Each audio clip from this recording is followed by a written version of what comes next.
intercompany sale of depreciable assets. Assume on January 1st, 2019, a parent company acquired a 90% interest in a subsidiary's voting common stock.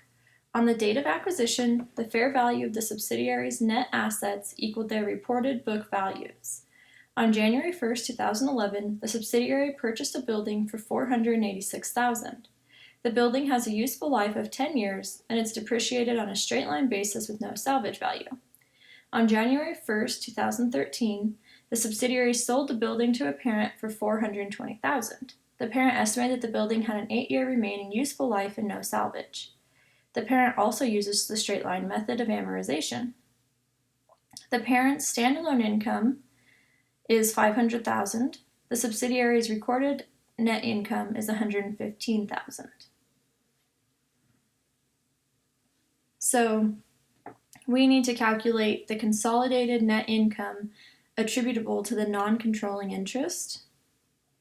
And I'll just note down here that to do that, we're going to take the non-controlling interest percentage, and we're going to multiply that percent by the net income of the subsidiary minus the upstream intercompany gain. So that's the gain on the sale of the building.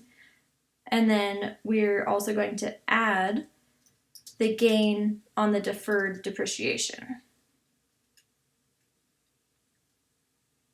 And so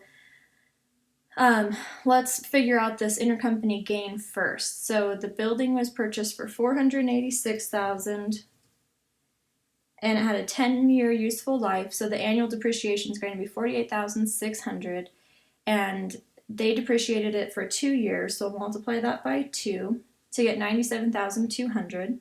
And so now, let's just make a note here. This is annual depreciation, accumulated depreciation from 2 years.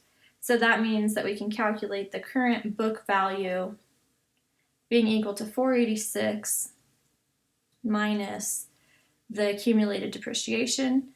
And so we have $388,800 as a current book value. And so that means the upstream gain is going to be the sale price of $420 minus the book value, and we get $31,200. And then we also need to figure out the gain on the deferred depreciation. And so we know the annual depreciation for the subsidiary. So now we need to calculate the annual depreciation for the parent and then calculate the difference. So the parent has $420,000 divided by 8 years. So we'll put annual depreciation parent. And so the parent's annual depreciation minus the subsidiary's annual depreciation gives us this deferred depreciation of $3,900. And so now we can carry out the rest of this formula. So we'll do just the inner part first, the net income minus the upstream gain plus the gain on the deferred depreciation.